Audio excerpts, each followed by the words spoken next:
Before we get started, just to give the panel an idea of what the audience looks like, I'm going to ask some questions. If you don't want to raise your hand, you don't have to, but it would help us to know. How many here are widowed? At least a third or more. Okay. Thank you. How many of you already have a trust in place? Good job. A lot of you do. And a lot might feel like you don't need one, and I'm hoping that we can help you understand the importance of a trust. How many of you own a home? A lot of you. Most of you do. So it's a great place to own a home here in San Diego, and especially North County. And one last question is, how many of you have an estate that's valued over $150,000? Yeah. So thank you for taking the time to do this. And it's going to help our panel just know who we're talking to. And I'm going to invite our panel up. So Bob's with the Sheriff's Department, and he's going to help us on support and safety today. Tricia, thank you for coming. She's going to touch on estate planning. Yeah, and our next person is Karen, who's going to talk about social connections and community engagement. So let's give them a hand. Thank you.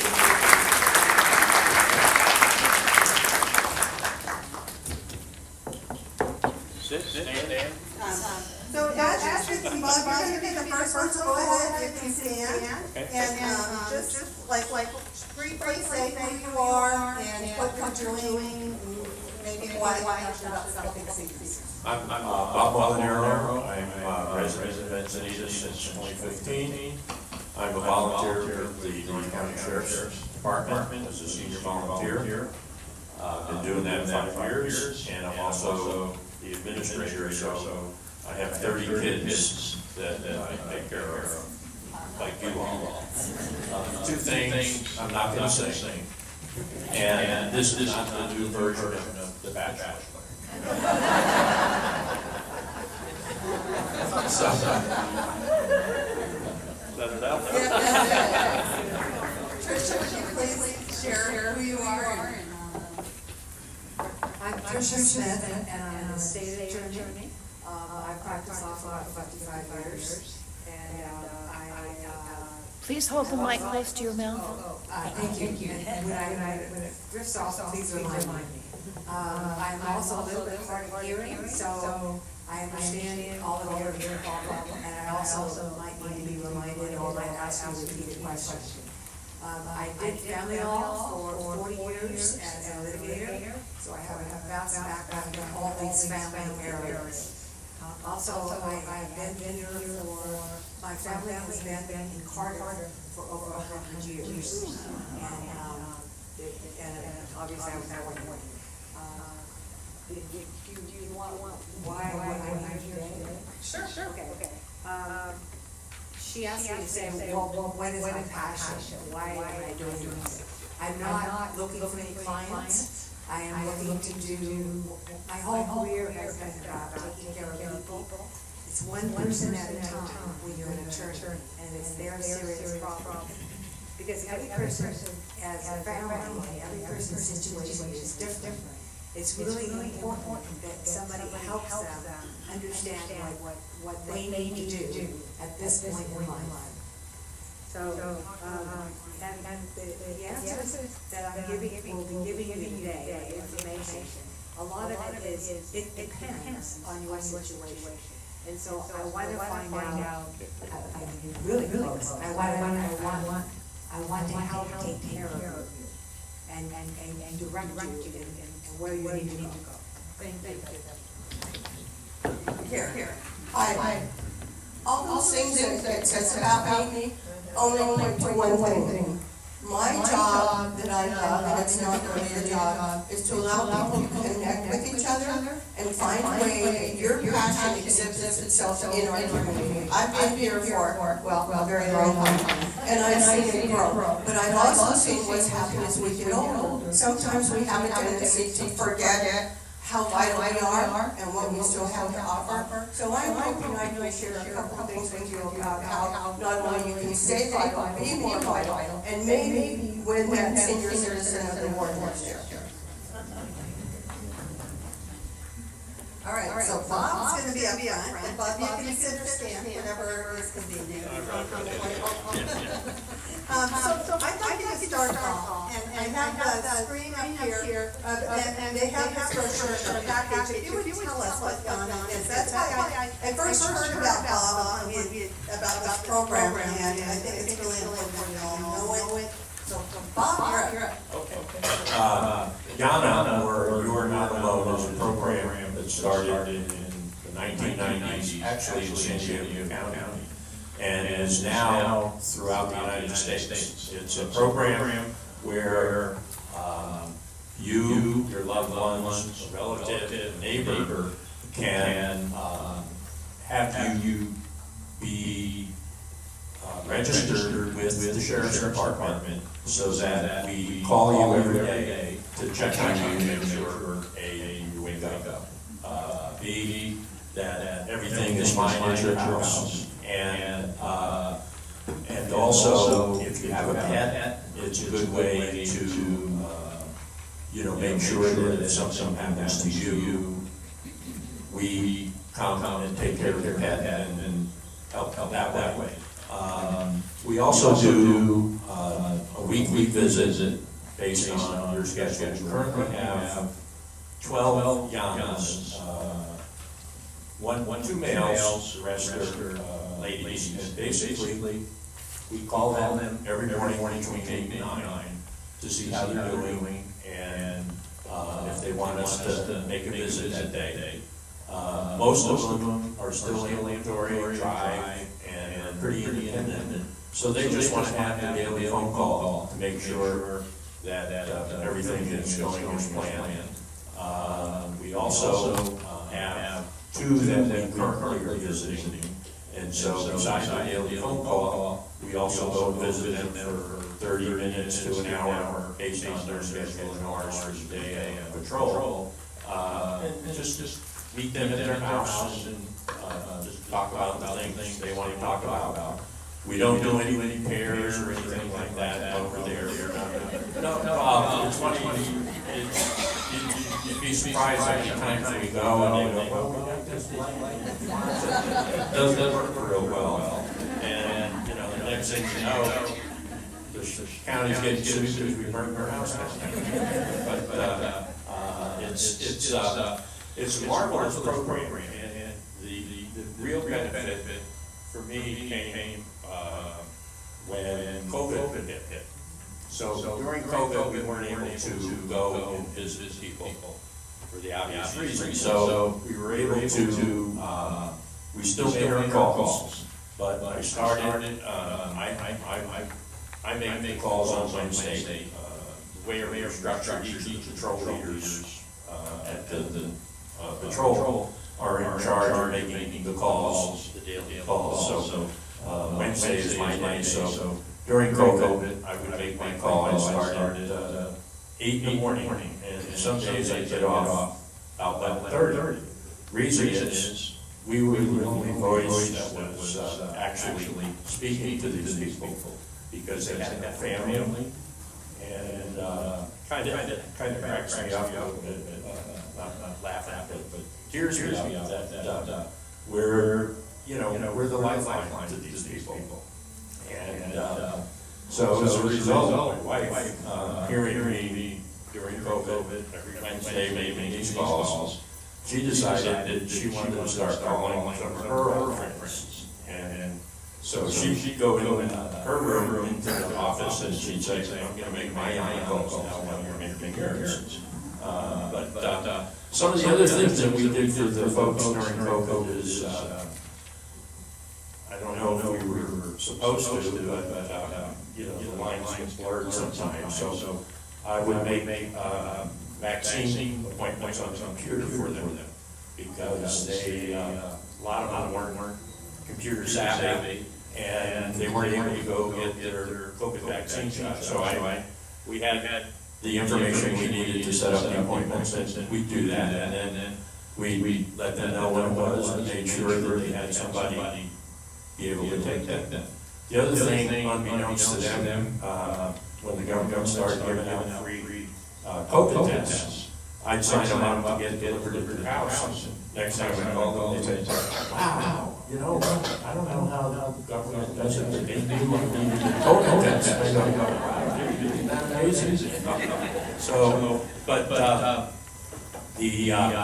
the qualifications are pretty broad in that sometimes the deputies will refer somebody to us, neighbors, and the process, when we go through the process. Yeah.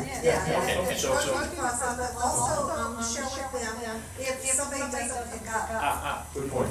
So, we'll call between 8 and 9, and if nobody answers, before we go on shift to that day, we'll make a couple other calls to make sure, or to see if they'll answer. If by 9 o'clock, if we don't get an answer from them, my partner and I would go to their residence to check on them. So we'd go to the house, knock on the door. If we couldn't hear anything, we'd check next door, if there was a next door neighbor, to see if they knew anything. And as a last resort, we would then call for a deputy assistant who would then make the determination of whether or not to break in that house to see if the person was there. I have to tell you, it's not uncommon for the folks to forget to tell us that they're going to have a doctor's appointment that day. And so we're you get to know your population. So I have to share this one story because you all are just marvelous at what you do. And we got no response from this one lady, and so we went to her house, and she had the front door open, the screen door was locked, and we're calling, Mary, and we hear, help. We go, what happened? She goes, I fell and I can't get up. So I go, how long have you been on the floor? And she goes, between Matlack and Murder's Row. And God bless her, she was watching TV, fell over, and ran through 2 shows. So we knew that she was on the ground for, not that long, maybe an hour.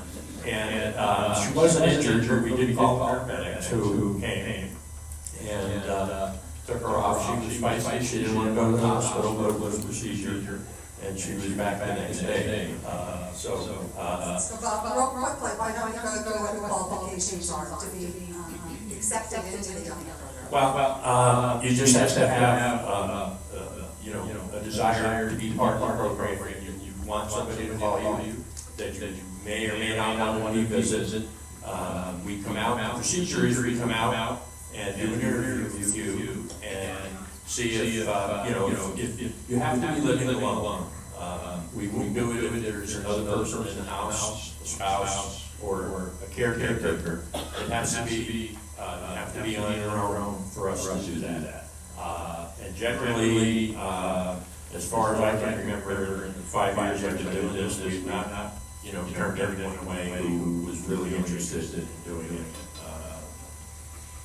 Next, will you talk about the different crime prevention? You have a division that addresses several issues. At the incident station, we have several departments. We have detectives, we have patrol, we have traffic. Hopefully you don't need any of those during your daily travel.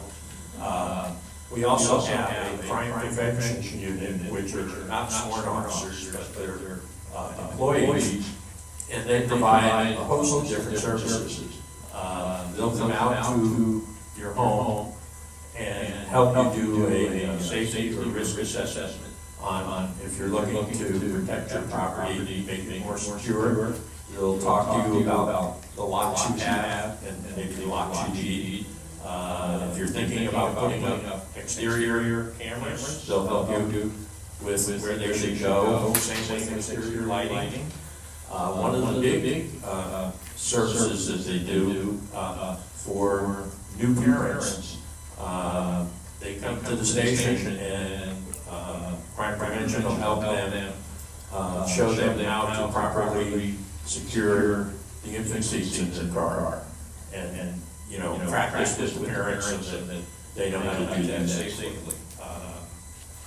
Trying to think Right. we have, they'll come out and help you with personal safety issues. At the end, I'll refer you to the sheriff's website, where there's a whole host of resources that you just click on, and it'll tell you what's available. And Bob got those to me, and on the back of the brochure, we have a whole bunch of resources. So all the ones you gave me, Bob, I have put there. Okay. Could you hold your question until the end? Thank you. Okay.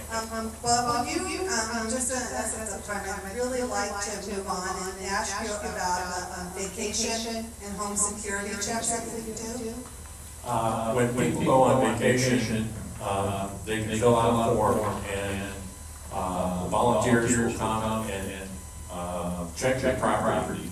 They'll walk the property, check all doors, make sure the windows aren't broken, that there's no visible signs of somebody breaking in, water leaking out under your doors. We found a couple of times where the hot water heater broke in the garage, or they had a leak with the refrigerator, so the house was getting flooded. We also will, if we find the door open, we're not supposed to go in. We call for a deputy who will come, clear the house, make sure there's nobody in there. I mean, when they clear a house, they go in, gun out, tell them that if they don't come out, they're going to be shot. So it's not, I mean, it's all business, but we're there for your protection when you go on vacation. And if something comes up, we'll call you.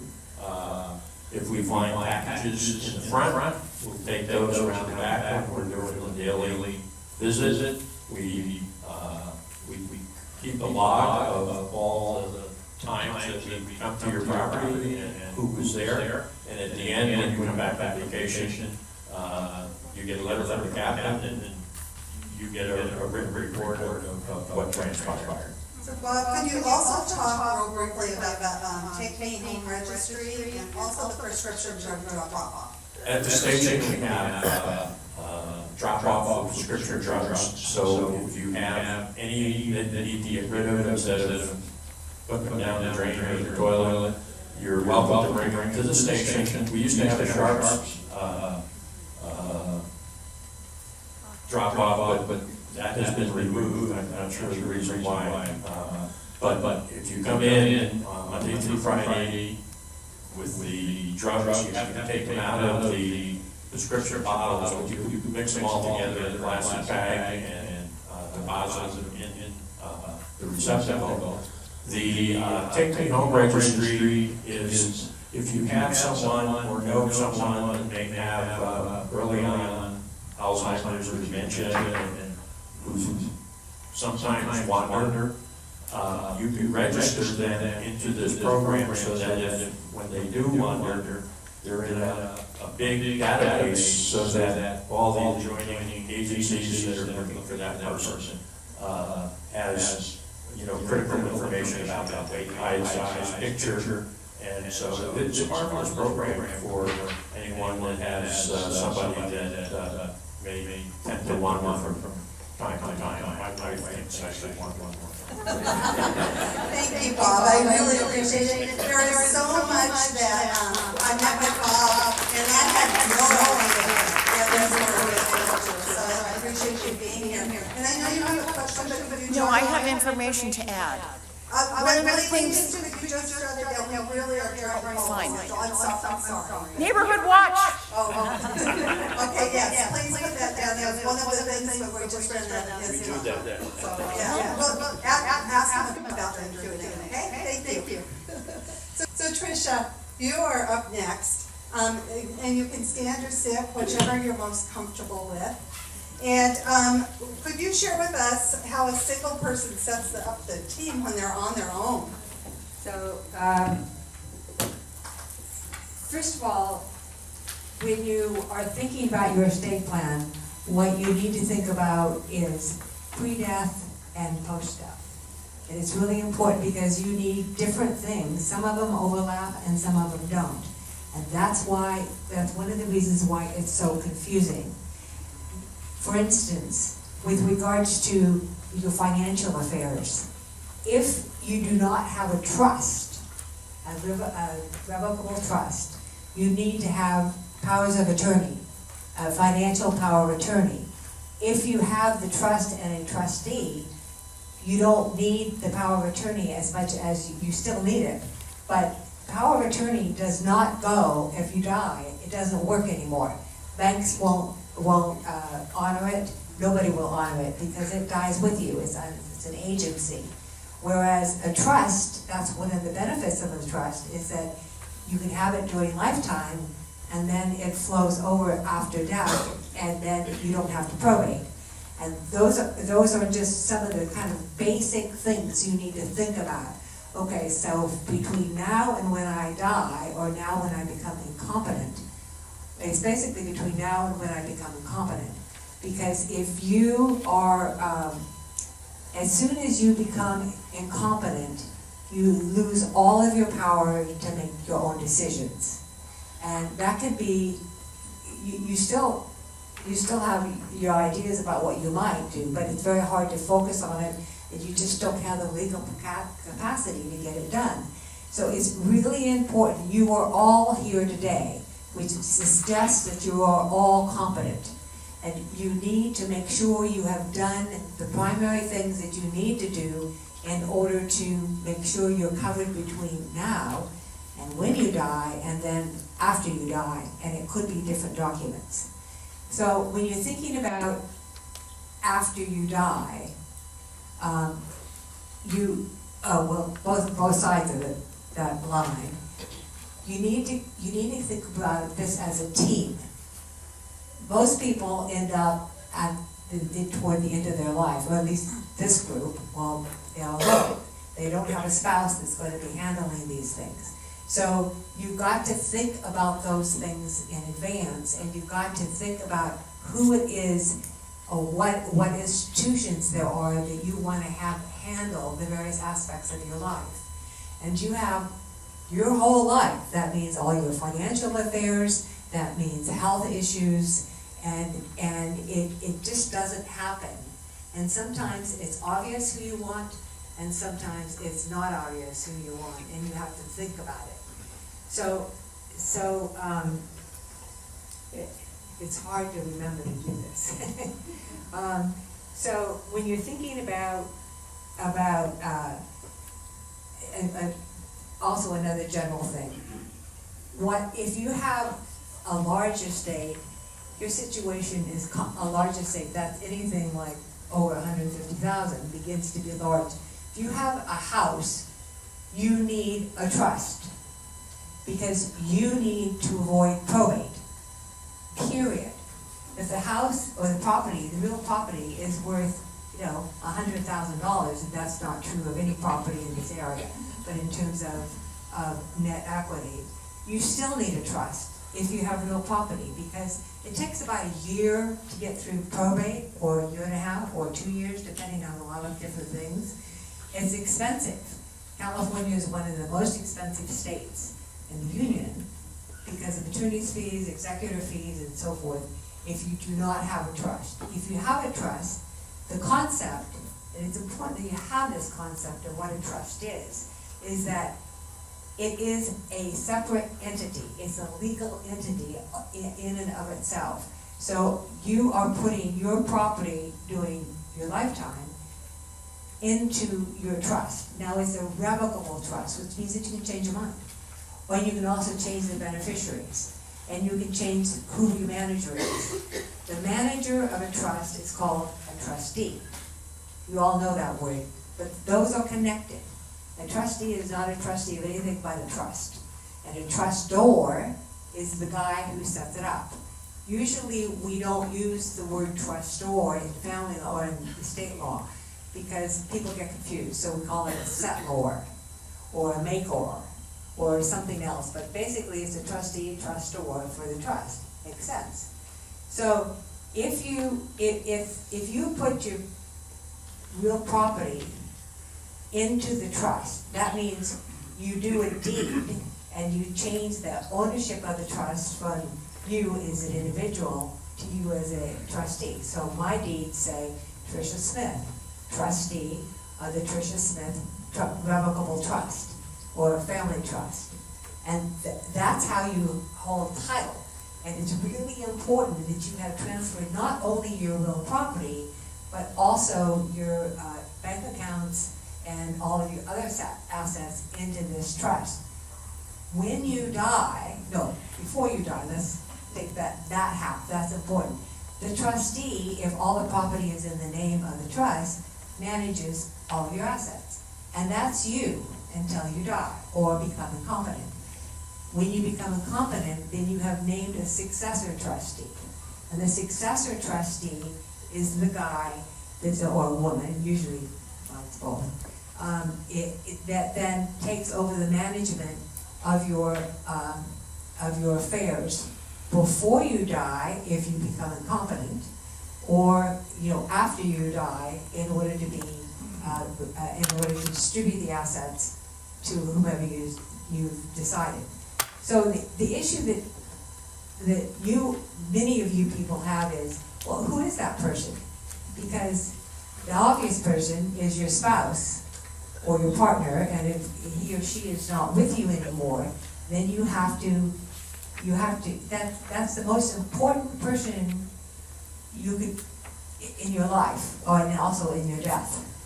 Because that's the person that is going to take on the responsibilities of getting everything legally done and transferring your assets to the next generation, or whoever your beneficiaries are.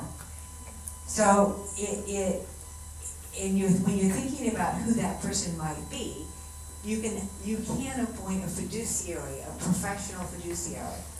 A fiduciary is somebody who's Tricia, I think it's put it down just a little bit below, yeah. Is that better? Yeah. So if I put it right there? Yeah. Okay. Okay, was it too loud? It wasn't, it picks the sound up better. Okay, you can tell me to change it anything. Okay, I can't tell. So a fiduciary is the broad category of anybody that is in a position of trust. Your bank is your fiduciary in general. Your trustee is a fiduciary. The executor is a fiduciary. So in general, that's too broad a term. What you need to find is somebody that is going to be willing to manage your affairs when you can't, and then to continue to do it after you die. So that person, there's some qualities for that person. That they're honest, and that you have talked to them, and they know how you feel about things, and that you can rely on them to do what you want, that they're trustworthy. Yeah, you can hire a professional fiduciary, a professional bank, or somebody who does this for a living, but it costs your money estate. It costs your estate money, but you can also write your trust any way you want it, or have your attorney do it any way you want it. So you can pay your trustee, and you can decide how much you want to pay them, or how to think about paying them. Do you want it to be like Bank of America would pay, or do you want it to be like a family member? Most family members quite often, just waive any kind of fee that they might get because they're doing it for their siblings or whatever. But it's that person that's going to make the whole difference in how the estate handles. Tricia, I have a question. So on a fiduciary, we're talking about trust and estates, but there's also, like if you had a health issue, or your death and dying wishes. Those could be different people, or Yes. talk about that, please. They could be that your financial fiduciary, trustee, or a power of attorney person it can be, and frequently is, different than the person who makes your healthcare decisions. And I can't tell you how many times I've written a trust where let me segue into the concept of power of attorney. Powers of attorney it's an agency thing that's set up. It's legal. They're standard forms and they're very easy to do and they're very easy to find. One is for healthcare, one primary one is for healthcare, and the other one is for financial affairs. So you need two different powers of attorney for two different things, and the power of attorney for healthcare there's lots of different names for it. Health directive is one of them. Physician's directive is another. And the hospitals have them sometimes, doctors sometimes have them. Anybody that you work for on seniors will have some form of that. And you have the issues in there and all of these healthcare documents have to do with who can make the decision for your healthcare when you can't. It's not right now, it's when you can't. So, that's why doctors want them, they want them on file. And you can change them anytime you want to, anytime your feelings change, and you can revoke them. But they don't, and they only last until the time of death. Obviously, you don't need health care until, after death, but anyway. And they make the decisions, and things like, I've had it happen, a woman, just last week, she went in, she had health care, she went in to have a meniscus fixed on her leg, on her knee. They got in there, and they decided that they really needed to do a knee replacement. Her daughter was there, daughter had the health care. They asked the daughter said, go ahead and do the knee replacement. So mom woke up, in her 70s, with a brand new knee. And, I don't know if they talked about it ahead of time, I hope they did, but it's the kind of power you have. Whoever has that healthcare power has the power really to kill you. Not to actually murder you, but I mean, just by the way they manage your health. And Tricia, one of the things that it seems like so many people I talk to think they have one general and power of attorney, and that takes care of everything. No, that's absolutely not. It does not it takes care of, the healthcare one takes care of healthcare, but it doesn't take care of any of your financial issues. And the person you want to have as that agent might be, is usually somebody else.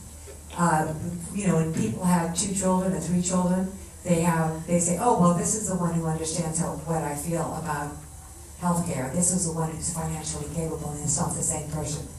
And so the financial one has the ability to make financial decisions. So that person has the ability to rob from you. You have given them that ability. So you need to make sure you trust them. The healthcare person has the ability to direct the doctors to unplug the machine if you are on life support, and who's going to make that decision. And on healthcare, you're giving that person that decision. You're also giving them a direction of what do you want. Do you want healthcare decisions? Do you want to be kept alive no matter what, for hoping that medicine will change and then revive you to age 20? A lot of people, there are some people that do. Most people don't want to live unless they have a quality of life. But you can't make that decision, because you can't, but people don't think about it. You need to make those decisions now when you're competent, and that's in the healthcare power of attorney. So we're going to be wrapping up here shortly, but one of the things that I have a question on, so say that you did a power of attorney, for a health directive, for your trust, and all of a sudden you don't like that person anymore, you don't trust them. Is it hard to make that change? No, it's as easy as doing a new one. Every document has in it, or you need to make sure that you just revoke all prior healthcare decisions you've made. And people change it all the time. Life changes and your relationships change. But remember, the people that you designate don't have to be your relatives, your children, your sister. But you can be your best friend, it could be your neighbor. But you need to talk to them about it. You need to talk to them about what you want. And you need to be very explicit. Yes, I want hydration. No, I don't want to be, fed intravenously. I mean, and you need to be talking about the nitty gritty at what point, because it's going to happen to everybody here, and you don't have control about how it happens, and the person you're giving control needs to understand how you feel. And you can't just pretend that it's not going to happen. Thank you, Tricia. Okay, I just had one other thing I wanted to say. Yep, go for it. And that is this is entirely another subject, but most people that I talk to that are your age frames don't know who their beneficiary is on their retirement account, their IRAs, their pay on death, life insurance, or bank accounts, because you haven't looked at it in a long time. And when I say, well, you need to go call the bank or call the insurance company and get a copy of who you've designated if you can't find it in your home. Most people can't find it, so you have to go and find out. And a good half of the people are surprised who they named, because everything changes as you age, and the people that you thought are different than the people now. So it's important that you think about, okay, where do those things go to, okay? Thank you. Karen? Would you like to say or I'd like to say, because everybody asks this, I want to just take a quick look at that slide, and it's kind of funny, but it isn't, because being lonely or isolated is bad for your health. So Medicare tells you over $406 billion is spent on being lonely, 6.7 on being isolated. Now, I'm sure most of you have seen the stats about being lonely and isolated. It's bad for your heart, moves to dementia, healthcare, all these kinds of things. And I look around and I realize that I'm kind of preaching to the choir, because you're here and you know these things. So some of these things are going to be repeated, but you already know it. But I think it's really, really important for us to understand that, as both of our other participants and speakers have said, we are not in this thing alone in any way. So isolation, socialization, all those are mental, emotional, spiritual, and physical. And I want to be real clear that that's the whole picture. We're talking about the whole picture, even the financial part. So I think it's really, really important. Again, I sit here preaching to the choir, but I'm hoping that then you're going to go out, as I had one friend say, and you're going to sing to somebody that doesn't know about the dangers of isolation and socialization. Wonderful, thank you. And what are the health risks of loneliness and social isolation? There, again, we talked about them. It's heart disease, it's depression, it's addiction, suicidal tendencies, dementia, and of course, early death. When we don't do what we need to do, when the body doesn't work, when the mind doesn't work, when the soul is not fed, we get kind of depressed and kind of, oh, woe is me. I call it, eating the gooey worm on the side, or you start to pull yourself back into being isolated. And there's definitely a difference between loneliness and isolation. So what can a person do if they're experiencing loneliness? Well, I think the other thing that's real important, if you look at that slide, there's so many things that we can do, but again, I think the one thing I really want you to understand is that isolation and socialization and being lonely, because I can't hear myself, can anybody hear me?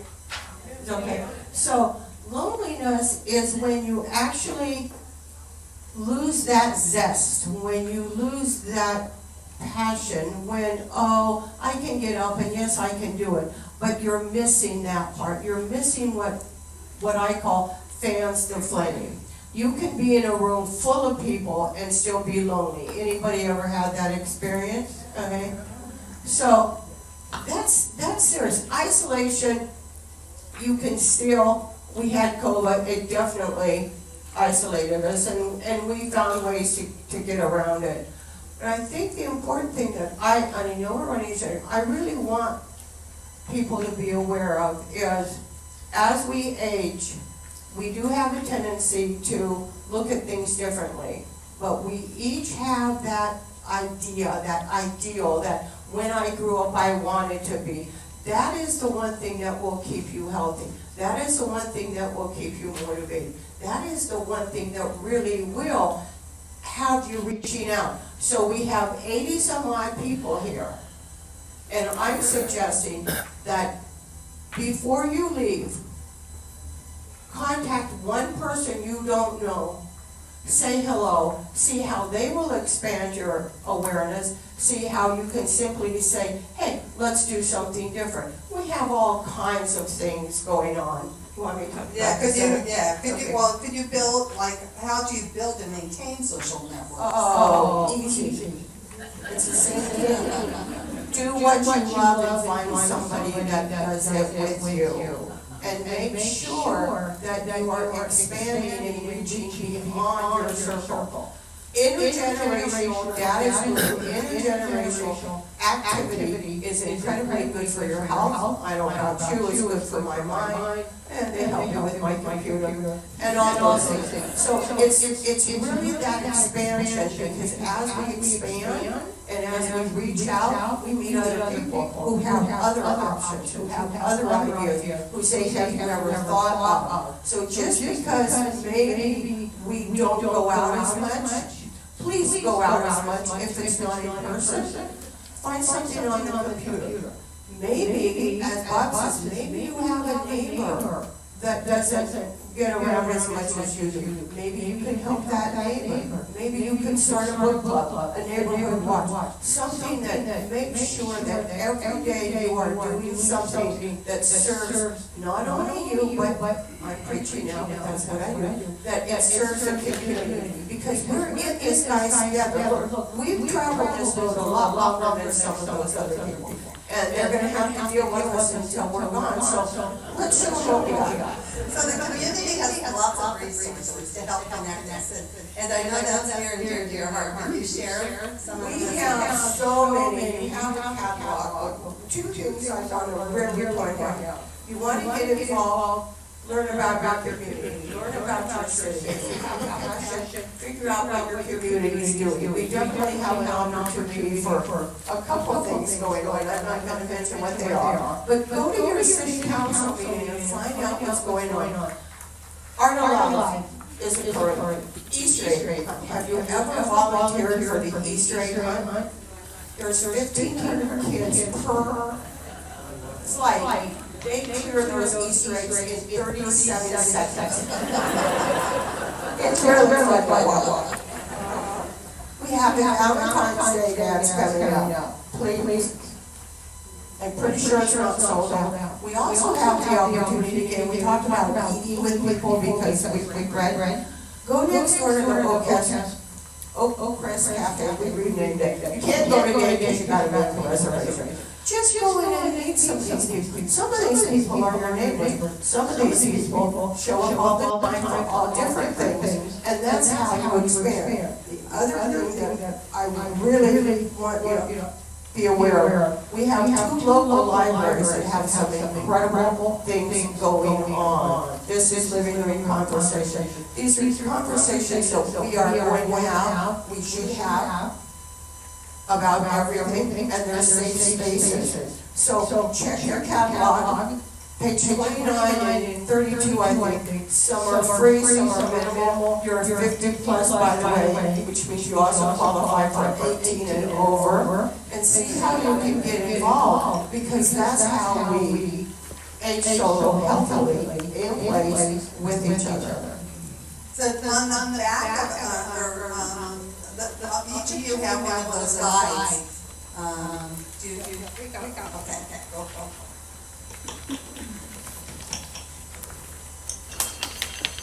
And you talked about that, so a lot of that is free.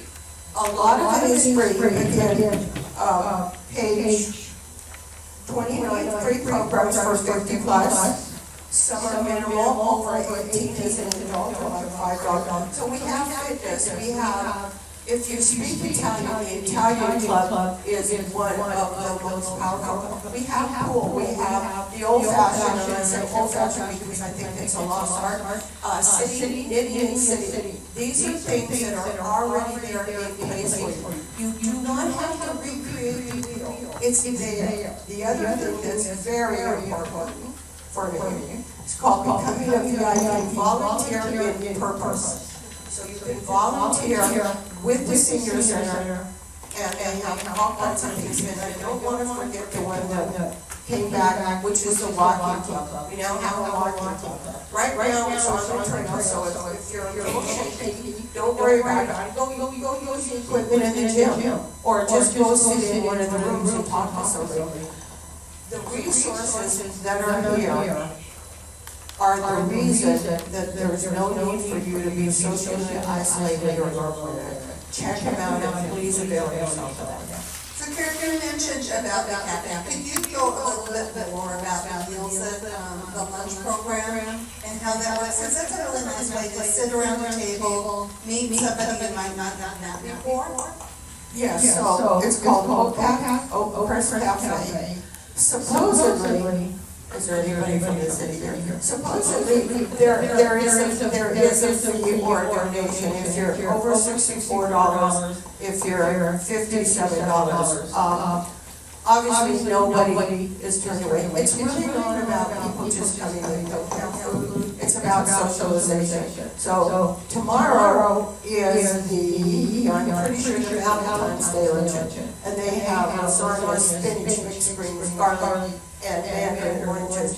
We do have, every now and then we have a bingo. They have a birthday, which is the first Friday. And bingo is so much fun. You can win little prizes and have fun.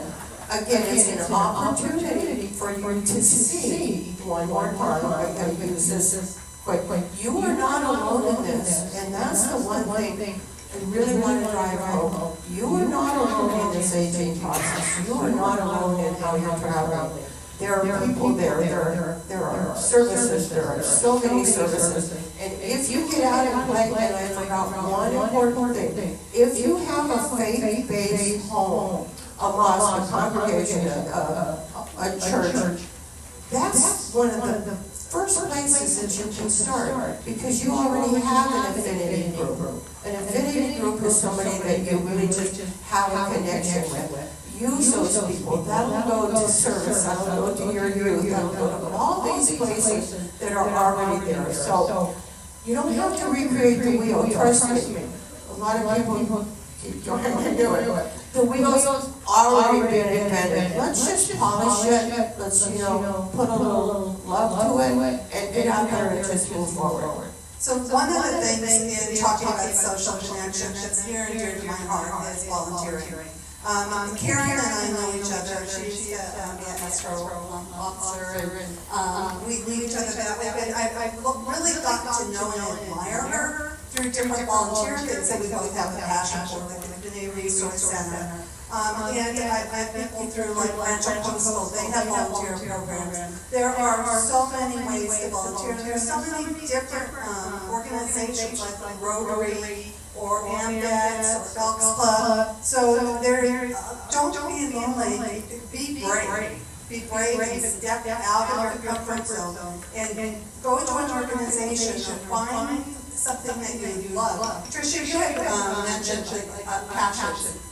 Will you just share that your statement was wonderful about your purpose and passion? As far as how to get involved, what's important in getting involved? The most important thing in getting involved is to identify something that you like to do. And the first thing is, what do you like? Do you like to exercise? Do you like to walk? Do you like to read? Do you like to knit? Do you like to care for children? Do you like to watch children? Do you like to go to movies? There are, and then you just need to put yourself in proximity of other people who like the same thing. And the relationship will just simply grow. And so, just a lot of people have a hard time thinking about, okay, what do I really like to do? And because I've spent my whole life like me, and now I have developed hobbies. But you can't develop all kinds of hobbies and interests, things that you've always wanted to do. And just start. And then you will find it will grow by itself. You just have to, and the other thing is you're not, we all feel like, gee, nobody's gonna like me. I'm not really worth it, or it's just too much energy. The inner connection of doing something that you are interested in with somebody else will give you energy, and will give you that drive to go and want to do it again. And so, that's basically what it is. But you've got to, the first thing I would do is identify what you want. Can I just, thank you, tag on that, try something. It doesn't matter, if you don't like it, guess what? Go to something else. So nobody's gonna hold you like maybe some parents that, you join and you have to stay until you finish it out, okay? Because you made a commitment, all right, here's my little quick, the commitment that you make to you has to be the first commitment. And if you don't like it, there's lots of things, and there's gonna be somebody out there that you're gonna resonate with, and then you're gonna have the whole thing. So try if you like it, stay if you don't, next. So, but one other thing I need to add there, because it's something I grew up with my uncle. My uncle said he was a good scholar, and he was a single man all his life, but just a real amazing role model. He said, after 50, anything worth doing is worth doing poorly. And that's absolutely true. Anything worth doing is worth doing poorly. And so you can't have the same standard that you're trying to give a teenager. You are not a teenager, and what you need to be focused on is your enjoyment. And now is the time, because there is no other time. So Bob, you became a volunteer, and I imagine you've had some new friends. Can you briefly tell people about that experience, but also how they can volunteer if they choose to? But keep it brief, okay? Thanks.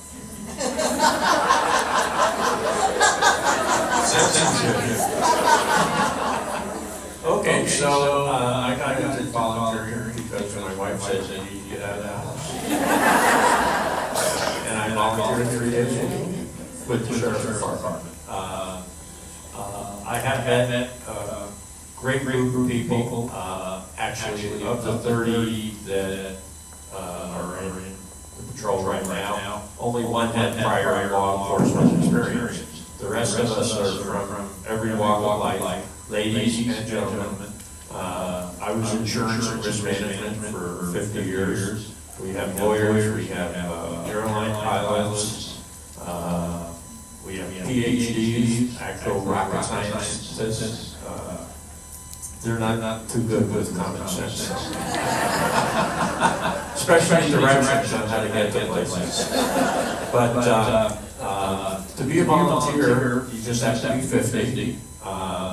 The way we do it now, because before we used to take everybody that was breathing.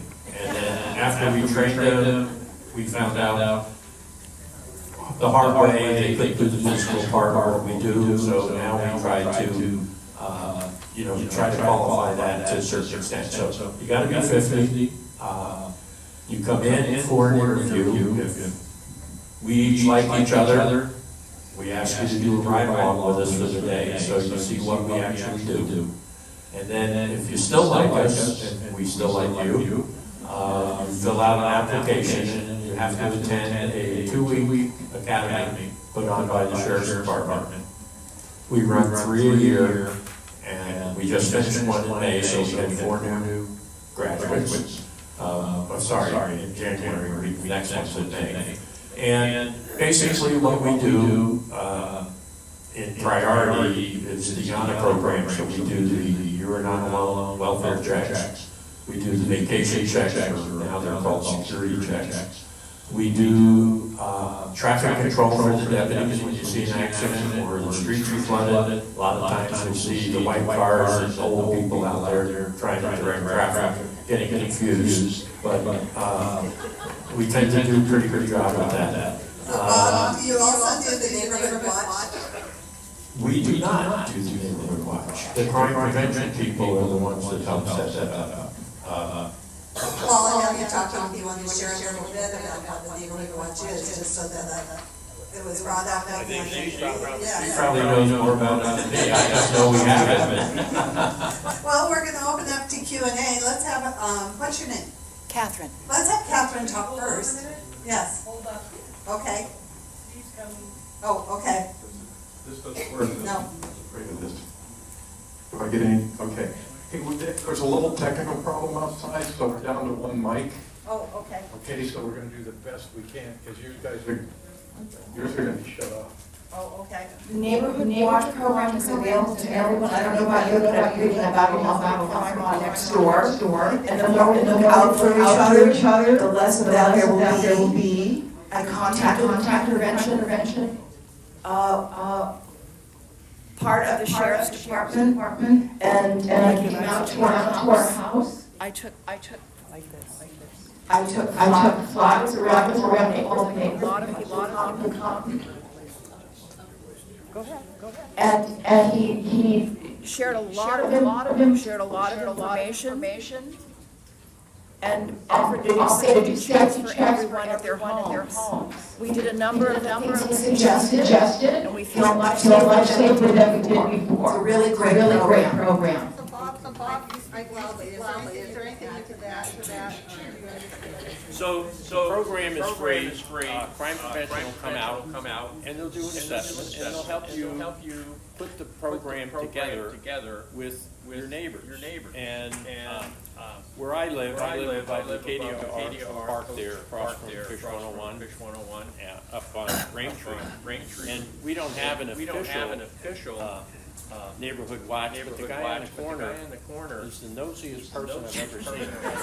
But he knows everything that's going on our street, and if there's a car parked there more than a day, he's on the phone trying to find out whose car it is, and he's not trying to get it removed. So, the big thing, talk to your neighbors, and if you don't know them, it's a good opportunity to see if it's something that they might want to share with you and be part of that group. Can you mention the signs that you can get for the neighborhood and for your door?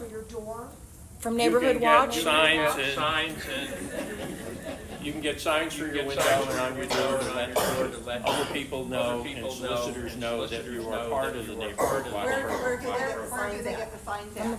From the sheriff's department.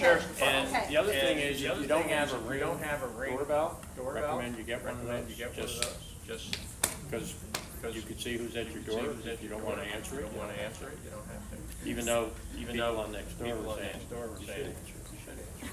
So I'm really sorry about the way our sound is. I'm not sure if the microphones are gonna work. So, if you could speak very loudly. And if we can't hear you, we'll ask Chris to repeat the question so everybody can hear what the question is. Okay? Sorry, I forgot your name, that's second name. Tricia. Yeah, thank you. When you talked about the power of attorney for health issues, why do we need power of attorney? Because always I go to the hospital, they give me a form, I sign it, they take it, and that is official. Did everyone hear the question? The question is, why do we need a power of attorney for healthcare? Because every time I go to the hospital, they have a form, and you sign it, and then they supposedly put it in a computer so they have it. The reason you need it is because the power of attorney that an attorney prepares for you, or that you can pull off offline, has much more in it than just what the hospital needs. And for instance, if somebody needs to get health care information from your insurance company, they want a copy of your power of attorney.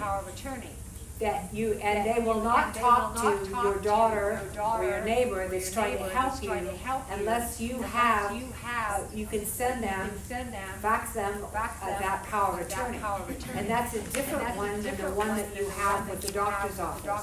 Also, you find that sometimes the doctor's office or the hospital can't find it because they've changed computer systems. It is very, very frustrating.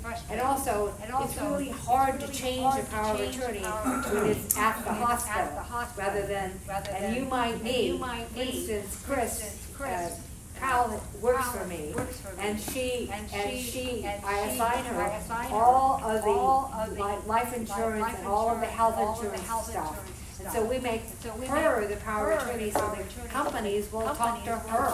Sometimes we make me, and she pretends to be me, because you can't get them to give you information. So the answer is, and it also not only has that, in terms of getting information, but you have the issue of going to your doctor with your daughter, and then they want something to prove that the other person has the authority to do something. And you need to have, all of you need to go home today and call Medic and tell them who your power of attorney is. And send them, no, I'm not kidding. It's so much, the reason that you need to do it is there's so much Medicare. And they will not give anybody that is close to you can't help yourself the information or get your insurance claim. You need to have your insurance company and Medicare know who your power of attorney is. And you sit with your power of attorney and you call them together. And then you send in the information. And it's worth time. So Chris, in giving it to Medicare, do we have to give a copy of the power of attorney? Yes, you do. Yes, You need to have a copy. Yeah. Or I can do it verbally. It depends on who's at the other end of the line. And then yes, you do. Yes. And I do that. It didn't used to be this way. It used to be you just could make the representation. Even as an attorney handling financial issues, I get myself be appointed as the power of attorney for financial affairs, so that I can talk to the person at the bank. I can talk to anybody, including the doctor and the healthcare people with that. But it's just really important, because it's a situation where you need help. So you've got to think about this as part of your team in advance, and that's really important. Questions? So all these documents, do you need a lawyer, or can you do them online, or is anyone has it? You do not need an attorney. Chris, repeat the question. What was your question? The question is, do you need to have an attorney to do these documents? You do not need to have an attorney for the documents, but if you do it yourself and you can pull them offline, you need to read them so you understand what it is that you're agreeing to, because there's lots of choices. When I do a power of attorney for healthcare or for financial, two different ones I keep saying, is I do a selection of the phrases. So for this client, I need this, and for this client, I need something else. And there's the, like, at what point do you unplug the machine, or do you never unplug the machine for dying? Do you want to have your religion involved in that? Do you want your power of attorney person to think about what you might like? And there's just lots of other issues, and you might feel competent to do it, or might have a child that feels competent to understand it. If you don't, you need an attorney, or at least somebody who does. But you can pull them off the internet, and I've seen a lot of them that are quite good. I have a comment and a question. Tell me if I'm wrong. My wife and I, neither of us have kids. We have a trust. And we chose to be the trustee, the person that does what the trust says after we die. Not a younger person that's a family member. She has a nephew, I have kids, sort of. But we chose a fiduciary. One of the reasons being that understanding is it's a lot of work. You are the trustee. It can take a year, many hours, and we wish that anybody that we know. So we chose a well-recommended fiduciary, their legal obligation is to do what the trust says, my understanding. So is that right? Yes, that is correct, and that is, a lot of people do that. Sometimes they wanna, like the nephew, if you don't have children or something, if they're good with money and they kind of understand how it all works, then they get paid. But a lot of people do a professional fiduciary, and that's a good way to go. It's, and if it's not a lot of money, you don't wanna have a bank do it, because it's really expensive. They won't even take the successor, you're talking about who's the successor trustee after you're done. And so that's perfectly acceptable. Okay, one more thing. My understanding is that IRAs, which a lot of us probably have, cannot be controlled by the trust. The IRAs are controlled by the beneficiaries named in your IRA document, correct? That's correct. There are situations, let me just clarify that. Any investment that has a pay on death aspect to it is you usually do not put those documents or those assets into trust, because they are already sort of their trust, their own trust, the way they do. So when somebody dies on his IRA and he names his nephew, and so then his nephew just sends in the death certificates and fills out a form and signs it, and they send him the money. It doesn't have to go through the trust, but there are situations when you want to make that beneficiary instead of your nephew. You want to make the beneficiary your trust, because you're giving it to somebody that has special needs. It's a minor or something that needs a trust around them, and you want it administered like you want the trust administered. So you want to pour that money into the pot, but you handle it slightly differently than you do in your journey to figure that out. But in general, you don't, and that includes life insurance and Roth IRAs and all of those pay on death. So that document. So that means you need to check to make sure that they say what you want them to say. Because if you did it 20 years ago, it might not. Ms.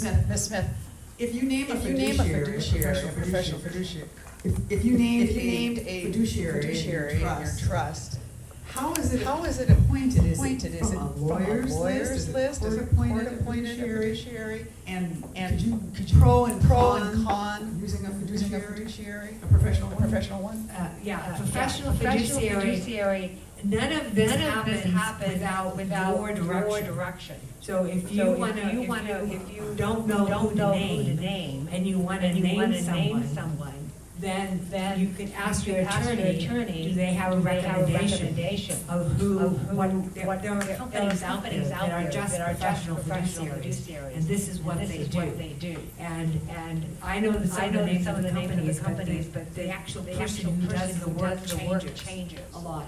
But other people in your circle, like for instance your CPA, frequently they know a lot about you usually, and they will do it. Or someone, sometimes I will have a paralegal or something, because it's a clerical position. There's a lot of decisions you have to make, but a lot of it is obvious, because you're guided by the document. The trust tells you what to do. It is not appointed. You need to be involved in it and make the decision, because you're the person we're talking about. Are they paid a flat fee? You decide that. You put it in the document how they're going to be paid. And they have whoever you're selecting, they have the schedule of fees. And they usually do it on an hourly basis, or sometimes it's usually for fiduciary, it's usually an hourly basis. Tricia, just to clarify, it sounds like you're saying a fiduciary, it actually could be a company, or it could be an individual. Right. The word fiduciary is a general term. So a bank has a trust department, and they act as fiduciaries sometimes. But if you don't have a really, if you don't banks don't wanna take anything less than like $400,000 or $500,000. But your CPA or your bookkeeper, they're perfectly capable of managing. It's just clerical, getting through the process. If you have a trust, or do not have a trust, then you have to hire an attorney to go through probate. And that's expensive. And that's percentage wise. The trust, if you don't have a trust, and you have a will, or don't have a will, and you have to go to probate, then there are statutory fees. And your executor, or your administrator, and your attorney both get those statutory fees. And that's a percentage of what the size of the gross estate is. And that's gross. That's not your net estate. That's gross, including all of the debt. So I saw some questions over here, okay. I was just gonna ask a question about reporting to Medicare, the power of attorney. It's as simple as just making a phone call to them? Okay. Yeah, Chris, you need to talk about it. When you call Medicare, you ask the agents and answers your phone, you're not gonna get the same answer when you call Medicare. And ask them, what do I need to do to get to my power of attorney so someone can answer questions to my benefit? So you should know that when I have a client that needs to contact Medicare or that needs to contact an insurance agent, what I do is I say, Chris, could you figure this out?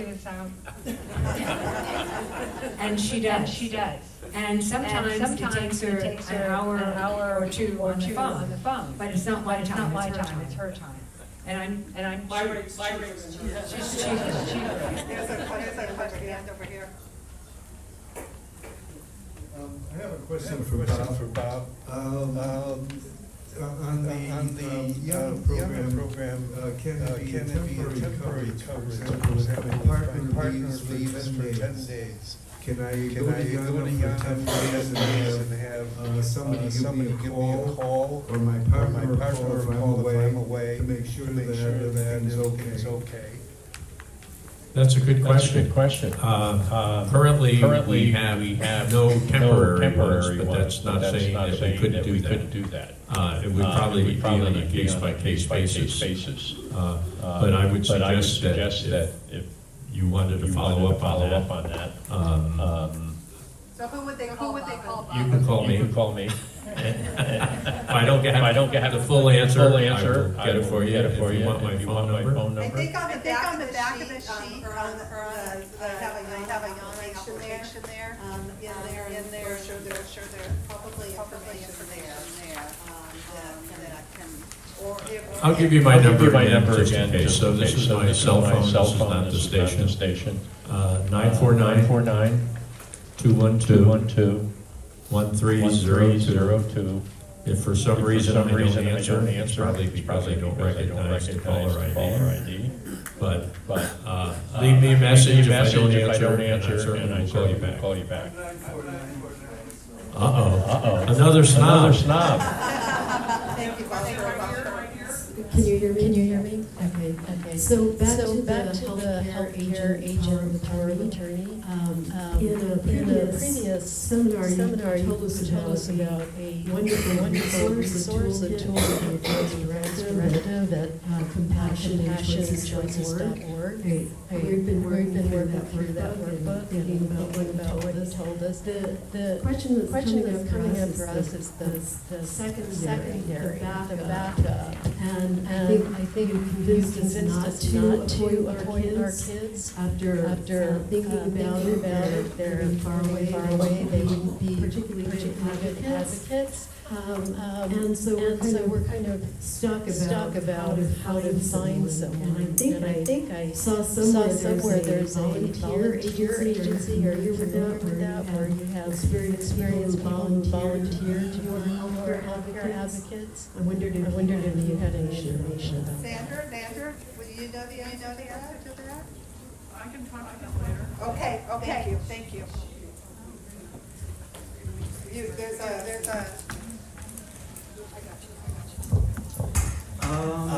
I I've been hearing Susie Orman on PBS, financial advisor, and they have, for contributing to PBS, she has a whole thing for power of attorney, will, computerized. Does anyone know if that's useful? It's good in every state. This is Susie Orman. A couple of times a year, she does a seminar on getting your finances together. Tricia, do you So, have a- Tricia, do you- I know who she is. She does a great public service, but you should know that these things are all controlled by state law. So that, and I could tell you in 10 minutes, looking at the form, if it's good for California. But basically, California stuff doesn't work really well in Texas or in Florida or in Louisiana, especially in Louisiana, because that was, their legal system started out from the French system rather than the stare decisis in the English jurisprudence. So, but for the general things, it's probably fine, but I can't tell you that you can just take her form without, have you tried to order it?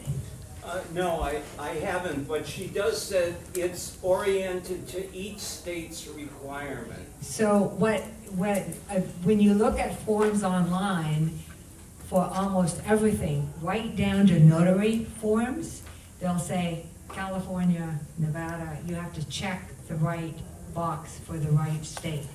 Because it's like family law, wills, trusts, and estates are all controlled by local law, like state law, not federal.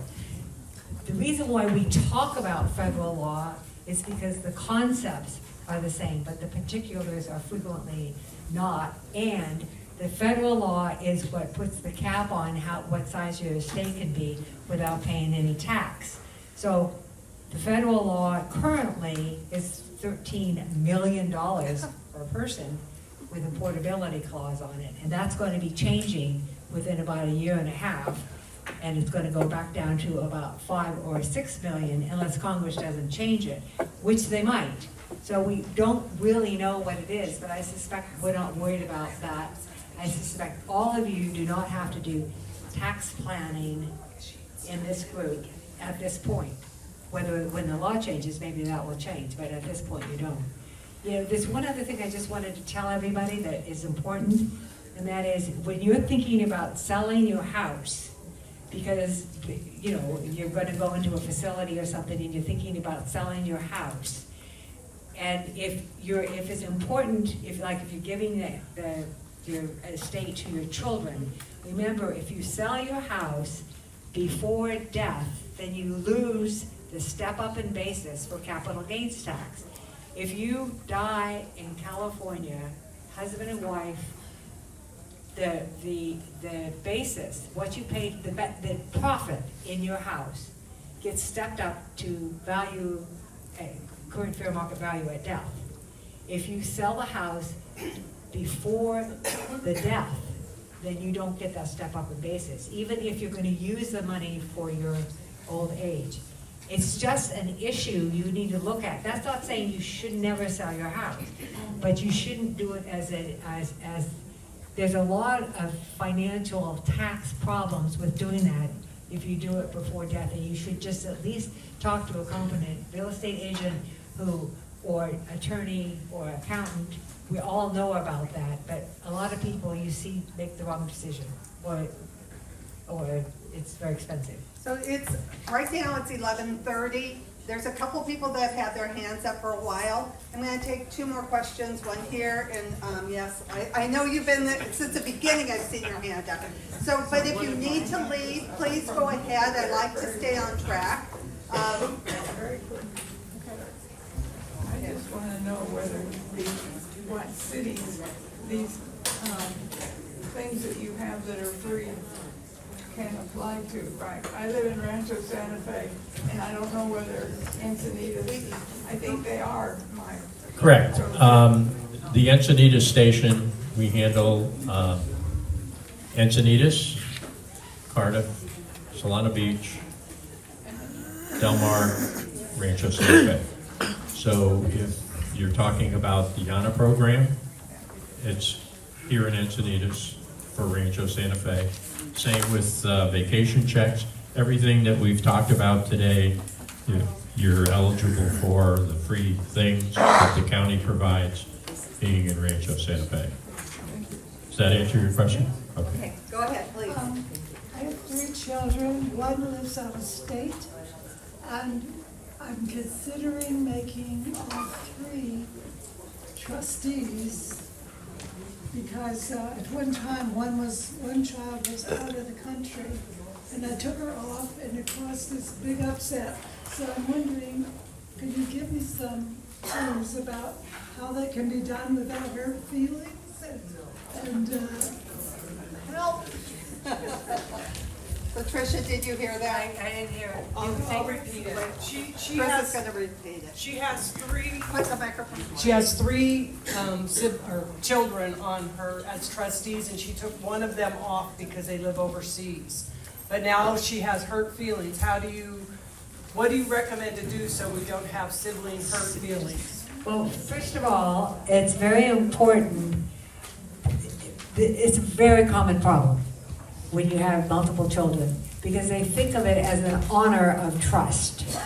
And the reality of it is, like somebody else has mentioned, it's a lot of work. There's power associated with it, but it's a lot of work.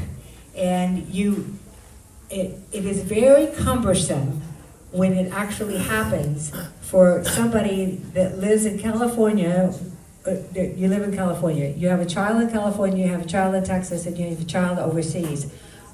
It is so difficult to administer an estate because it's clerical. There's just so many little things that you have to do, and anybody that's been the executor or the trustee of an estate says, whoa, that took 9 months, that took a year, that was really hard. All the tax issues, all of the accounting issues, checking with everybody to make sure everybody feels it's fair. And it's much better to name one person rather than to name 2 or 3 people.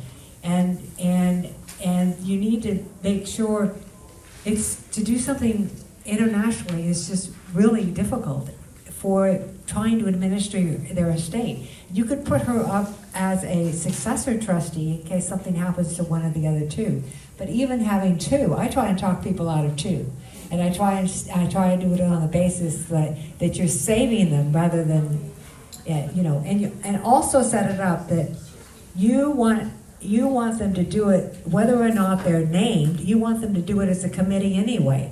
Any decisions, big decisions, should be made jointly between the 3 of them. And you need to talk about what your expectations are, that they're going to consult with each other and come up with a consensus about what happens. Because you don't want any arguments.